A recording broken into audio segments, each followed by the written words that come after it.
Welcome back everyone, I'm the Bella Gamer and we're back with another build video, and I gotta say it's been a little rough trying to get back into the swing of things. I keep promising videos and I keep not delivering, so I apologize for that. It's getting better with time. It just is what it is, but I do want to say thank you all so much. The channel is still doing really great, and we got new people coming into the channel all the time. So I just wanted to say thank you to everyone who's come in to join us as well. I'm sure this video will be releasing somewhere near the community build spotlight video, which is really cool. I can't wait to do more community builds. We'll be doing them more in the future. So if you have a really great idea for a build for Pathfinder 2e, join our Discord linked in the description, and when it comes up, you can definitely put in your builds for us to look into. Or you can follow me on Twitter and I'll shout out those community builds, or at least when they're coming up there as well, if you don't feel like committing at this time. And speaking of the whole thing, if you enjoy this video, leave a like, and if you want to see more like it, subscribe. But with that, we're going to go ahead and jump into today's video. And today is going to be a great monk build, and I know a lot of people have been waiting for the monk to come out, or the monk builds to come out, and this is a really good one. I've dubbed this one the Flashfire Fist. The Flashfire Fist is a build dedicated to getting in deep within enemy ranks and eliminating the high value targets or squishy targets.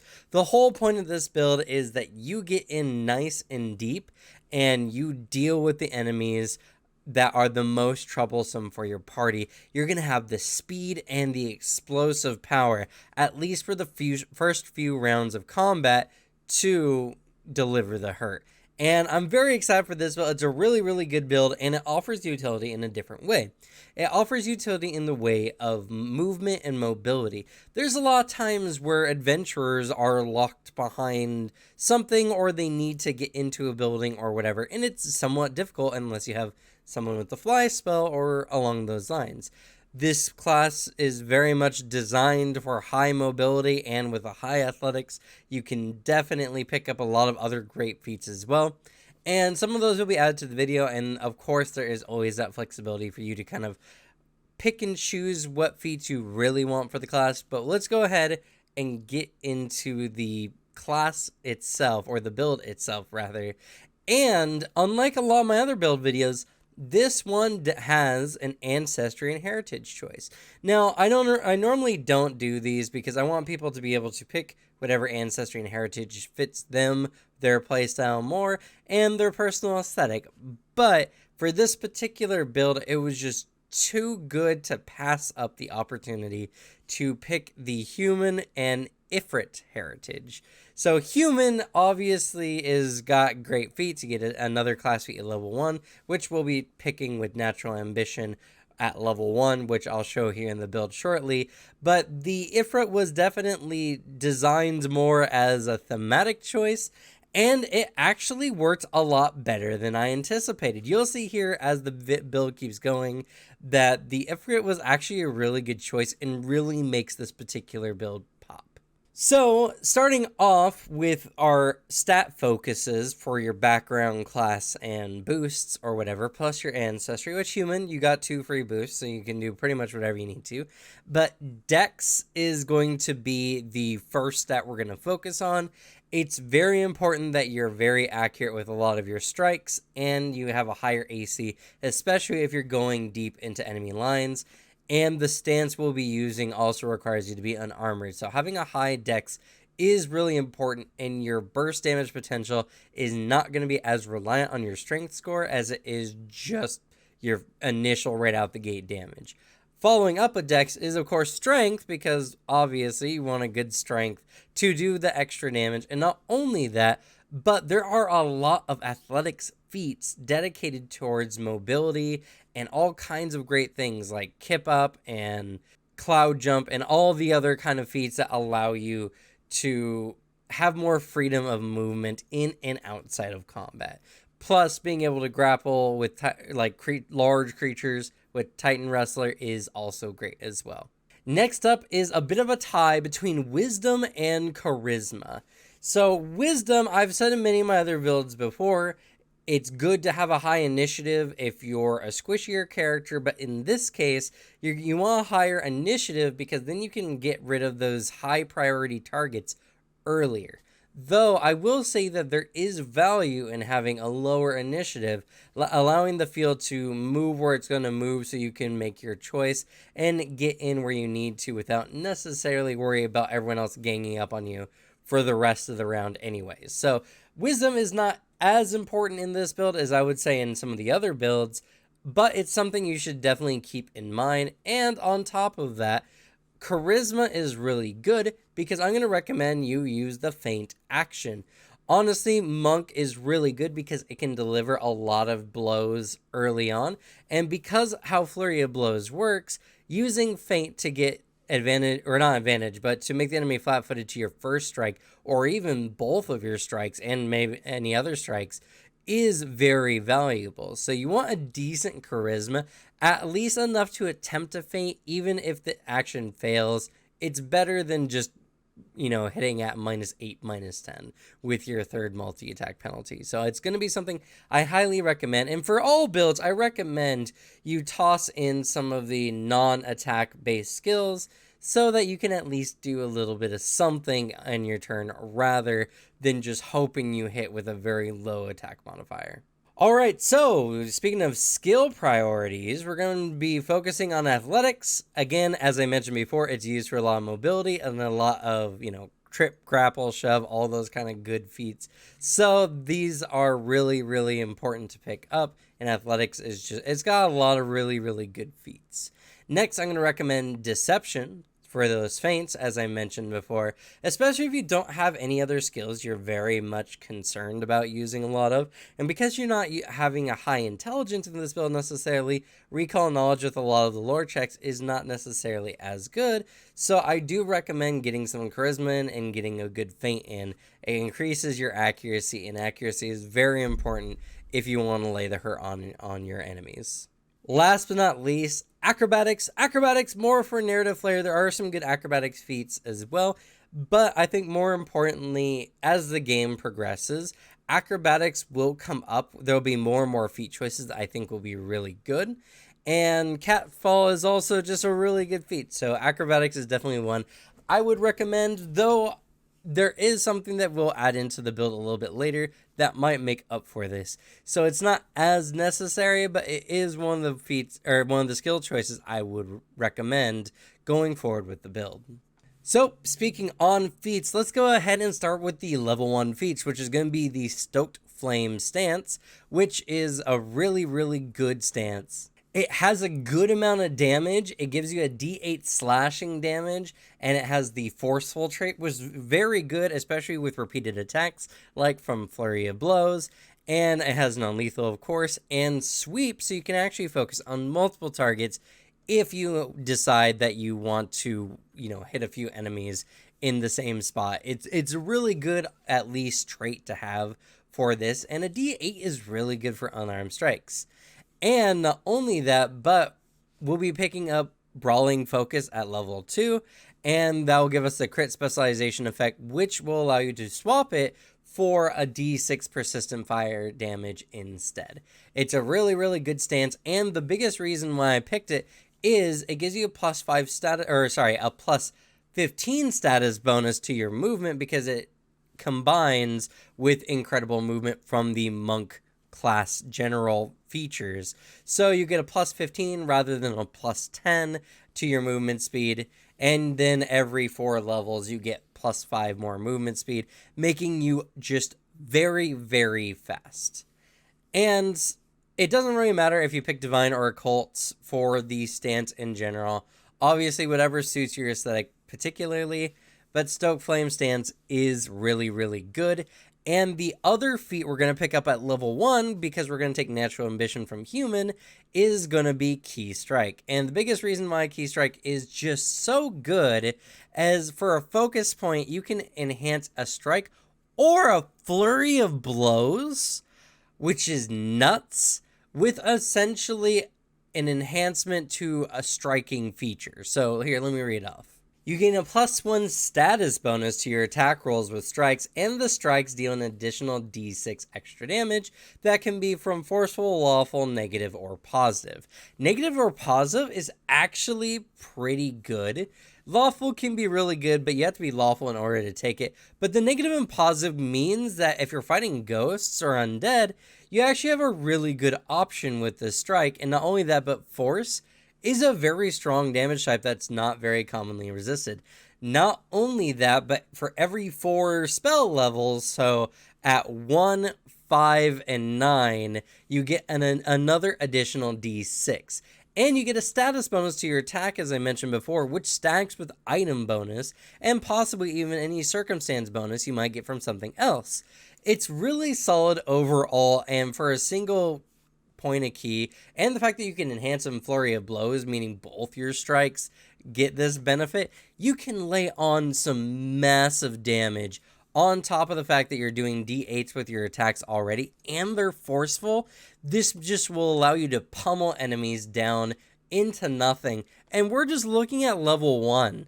It's just gonna get better from here. At level 2, as I mentioned before, Brawling Focus is really important, and considering this build is very much focused around striking, having your crit specialization effect is really good, especially because with the Stoked Flame stance, you're going to be doing persistent fire damage, which just further increases your damage with your overall strikes. It's just a really good feat to take, and it really fits this build particularly. At level 3, we're actually going to take Ancestral Paragon, and we're going to pick up the Lavasoul feat from Ifrit, which is really good and surprisingly fit this build perfectly. Essentially, what it lets you do is when you have the Lavasoul, you gain a new unarmed strike, which is the Magma Spike, which is a very sick imagery, mind you. It's an agile finesse strike, and it's in the Brawling group, and it does a d4 piercing damage plus 1 fire damage. And if you have the crit specialization effect, you can replace it with a d6 persistent fire damage, just like our Stoked Flame stance. And you gain the bonus on this persistent damage equal to the item bonus to attack rolls on unarmed attacks. So if you're using hand wraps of Mighty Blows, the persistent damage also gains a bonus equal to your item bonus, which is also really, really good. But what makes this exceptionally really good is if you're not focused, if you're fighting enemies that are a little bit higher level, obviously using your Stoked Flame stance strikes are not going to necessarily be the best option because they don't have agile. You're going to be striking at, 0, -5, then -10. At least with agile, it's -4 and -8. That's a 5, then 10% chance better to hit. It can keep your damage up, though if you are fighting, the smaller mob enemies, you're definitely just going to want to stick to your Stoked Flame strikes because forceful is just going to add to your damage anyway. And not only that, but these just do straight out fire damage. You don't even have to crit for it. And I think it's good overall. And because Stoked Flame stance doesn't require that you only make these Stoked Flame strikes, this pairs perfectly with the build overall. It gives you another unarmed strike, and it actually improves your accuracy, especially if you're doing something like unarmed blow or flurry of blows, or you're making a third attack in the round after a flurry of blows. At level 4, we're actually going to pick up Elemental Fists, obviously for the reason that you can have fire damage and you can just be all about that fire with your key strikes. It just changes the damage type. You also get some really good other damage types as well. You can get ice or water, I think, damage, and you can do electricity damage. And I think stone is just either bludgeoning or piercing. I can't remember. Either way, it's really, really good overall. And if you're fighting an enemy that is strong against fire, for instance, this is a good way to at least do some damage that will actually make a difference. And overall, it's just great for the aesthetic, and it helps pile on. If an enemy has a particular elemental weakness, you'll probably be able to nail it just this alone. And this just further increases that burst potential, as I mentioned before. Next up at level 5, another very good feat from the Ifrit heritage. So essentially what the feat is Heatwave. First of all, it's a reaction, and we're gonna pick up Standstill in this build as well, but this is a good reaction for level 5 and very good if you're in a bad situation. All you have to do is, well, I mean, you can see it right here, once per 10 minutes as a reaction, and it as a trigger of you would take fire damage even if you resist all the damage. This means that an ally can throw like an alchemist fire at an enemy you're engaged with, and the splash damage can actually trigger Heatwave, allowing you to gain concealment until the beginning of your next turn. This is really good if you're positioned in a really bad spot, or the boss is coming up to hit you and you just need that extra chance to get away with concealment. I mean, it's a DC 5 flat check, but it's better than nothing. It's really good overall, and it doesn't say that this concealment can't be used to hide as well. So if you decide to go with a more assassin-y stealth build with this, you could use this concealment to technically hide and stealth away from an enemy, even if you're right next to them, until at least the beginning of your next turn, which is really, really good. I think this is a really good feat overall. It does require a little bit of teamwork from your allies, or I guess you could technically hit yourself if your GM allows you with your magma spike, and you'll take at least 1 fire damage from that. So there's that option as well, but I mean, I like the Alchemist Fire idea better, and Alchemist Fire is a really good bomb to have on hand, even if you don't have an Alchemist. So the Heatwave was really, really good. Next up is going to be Abundant Step, and I picked this, well, for a variety of reasons. One, it gives you an additional focus point, but 2, this gives you the ability to teleport, which is really solid, especially when this build is designed for diving into the enemy backline. When you use this key spell, more or less, for an action, you can move up to your speed as a teleportation effect, which doesn't trigger any kind of attacks of opportunity based on movement, as this doesn't even have this. Oh, I guess it does have somatic. So if you're engaged with someone, you can't teleport away from them. But if you want to get by an enemy that has, attack of opportunity, for instance, this is definitely going to be really good. At 7th level, I did add the general feat for Incredible Initiative. It's really good. You could put Fleet instead. It really depends on your opinion and playstyle choice of how you want to approach combat. Do you want to start off really early, try to burst an enemy down, or at least lay on the hurt and get right up in their face right away? Or do you just want to be really fast and not mind exactly where in the initiative you go? Maybe even choosing to delay your turn until you're in a more opportune spot.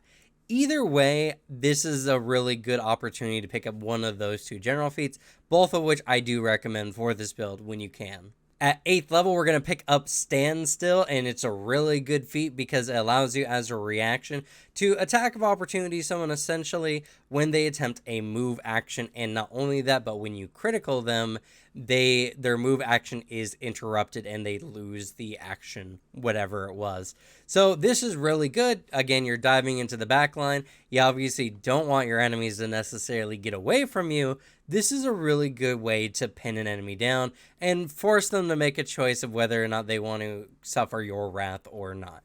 Overall, it's a really, really good feat, and the more opportunities for you to attack, especially at your maximum attack value, the better. At level 9, another good Ancestry feat to pick up. This is going to be Scorching Disarm. You can only use this once per day, but this does give you a good reason to actually use Disarm in this game, because as an action, you attempt in Athletics to disarm a target, so hopefully your Athletics has been doing pretty well, as I recommended before. Even if you don't have a free hand, yada yada, that's not super important. If the disarm attempt succeeds, the target will take 4d6 fire damage unless it chooses to drop its weapon. And on a critical success, they take the 4d6 damage and are forced to drop the weapon. And if you're legendary in Athletics, this becomes 8d6.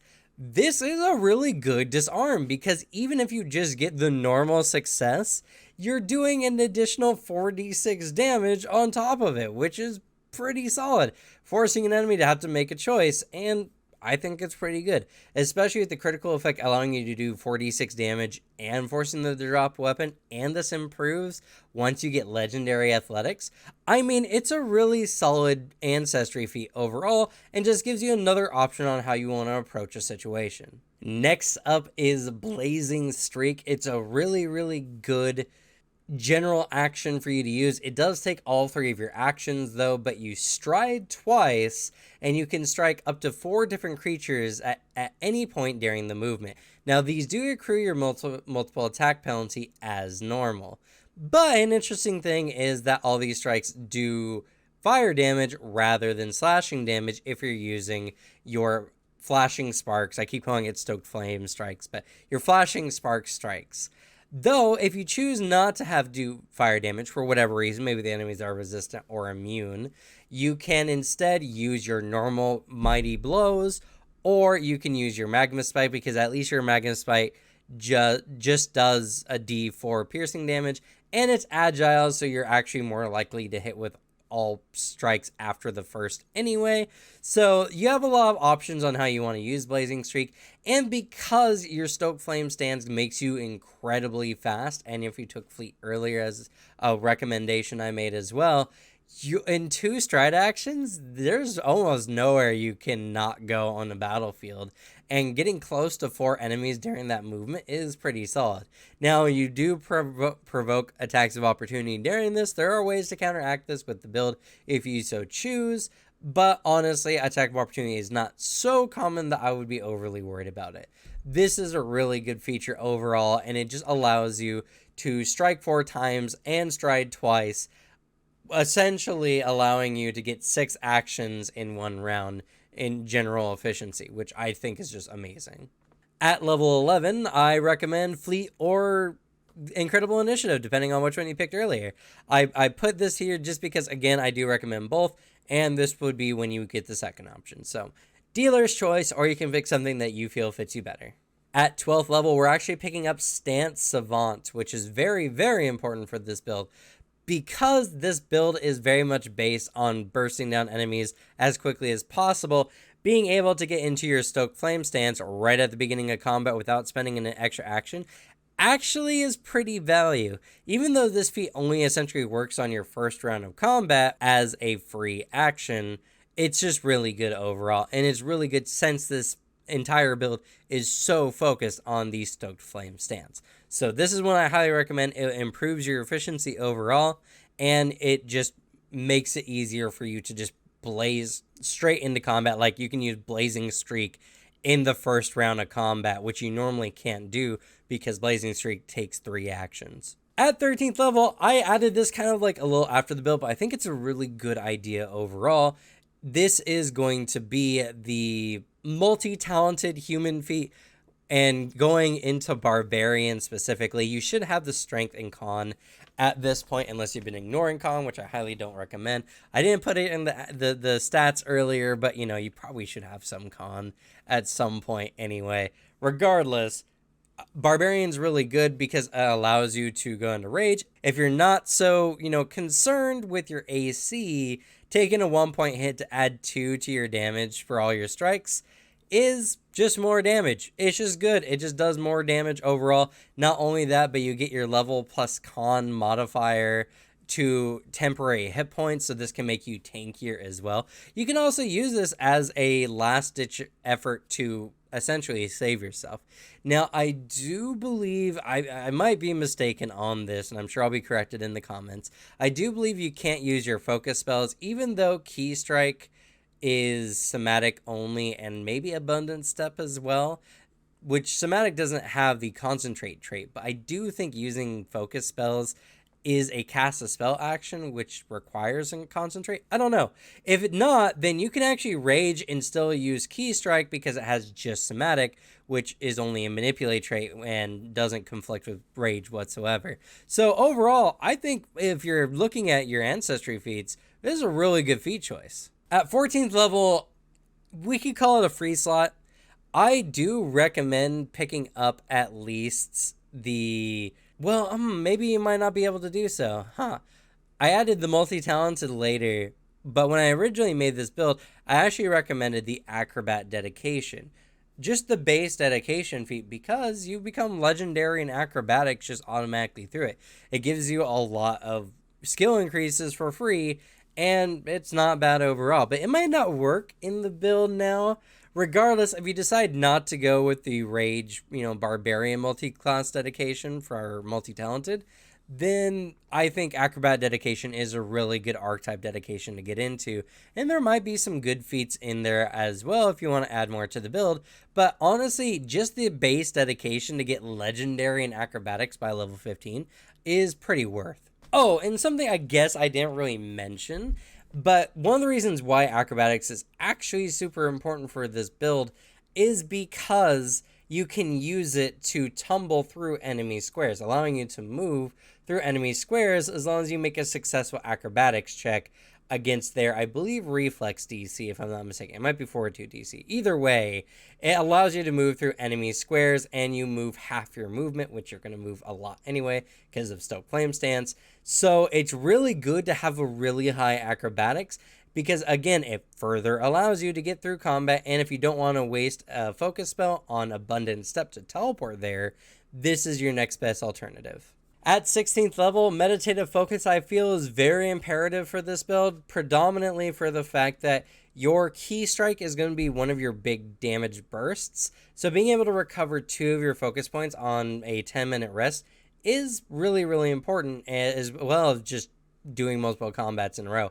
Or having the ability to use Abundant Step more frequently as well might be more helpful. And Abundant Step can technically also be used outside of combat for a lot of good situations as well, as it is a teleportation effect.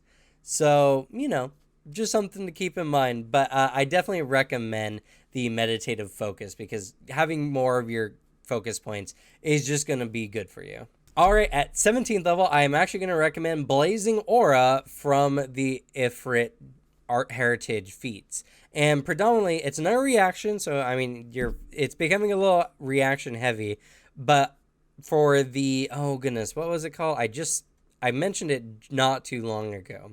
For Heatwave, it's very situational. This one you can use only once per day, and at the beginning of your turn. At the beginning of your turn, you use a reaction, and in a 20-foot emanation, you do 7d6 fire damage with a basic reflex saving throw against your class DC or spell DC, whichever is higher.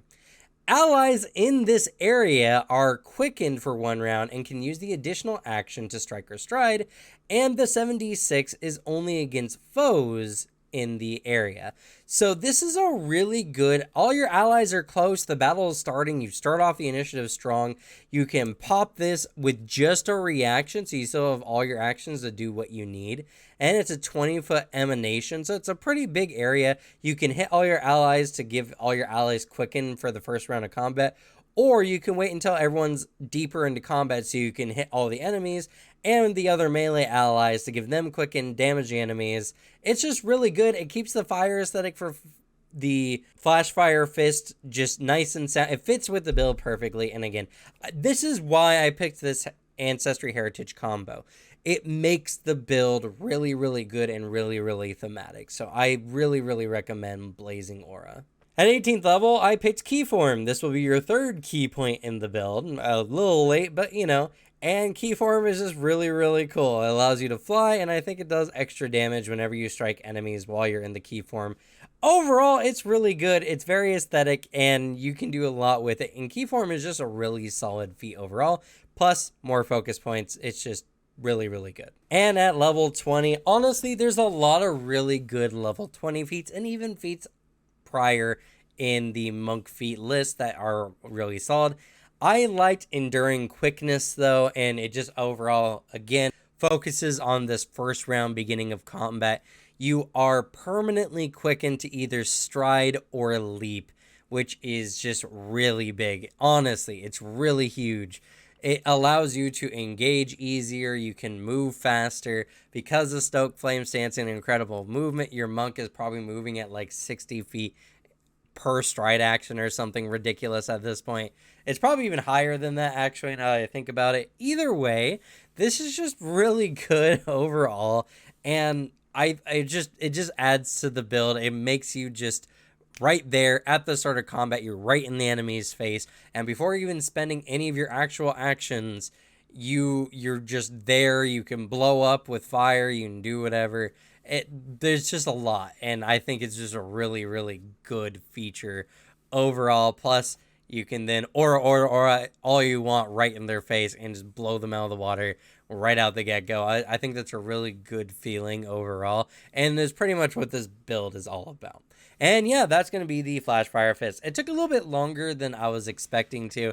I don't really have any gear requirements. Obviously, hand wraps of mighty blows, and I think it's bracers of armor or something like that for your armor and damaging needs. Other than that, it's whatever you can get. Bounding boots is another really good item.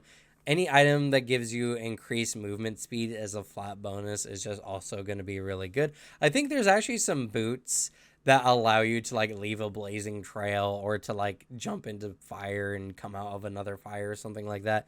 So there's a lot of really good items in out there for the build. None I think are very, very necessary. Obviously, besides hand wraps of mighty blows and bracers of armor, but that's up to y'all. And I don't want this build to go too long. It's already gonna be more than long enough. But yeah, that's gonna be the build. And as far as like, I'd like to have my builds have a lot of outside utility. Your outside utility is going to come from a lot of your athletics-based skill feats, actually. They allow you to climb easier, swim easier with Underwater Marauder, for instance. Cloud Jump is really good, allowing you to jump insanely high.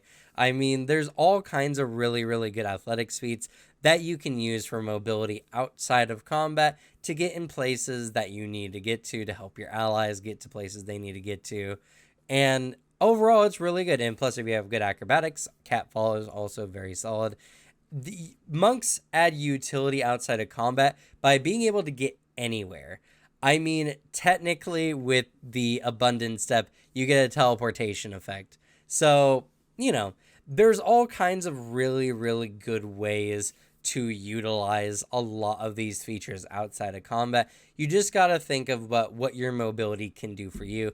And if you want, you can even change some of the feats in this build, the ones that you might not deem as necessary, for some of those feats, like the feats that allow you to get a bonus to your AC whenever you're moving through combat, or any of those feats that allow you to run across water, for instance, or run up walls.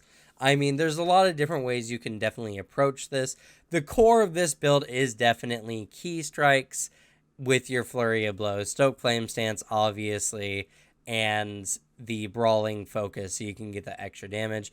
A lot of the other feats are kind of just there to add some flair and add some fun, but you know, this is the build that I felt was most efficient at doing what this build is designed to do, which is to be a backline striker, which I think is a very valuable position to have in a lot of combats. But with that, it's going to be the end of this build. Thank you all so much for watching. I really hope you all enjoyed.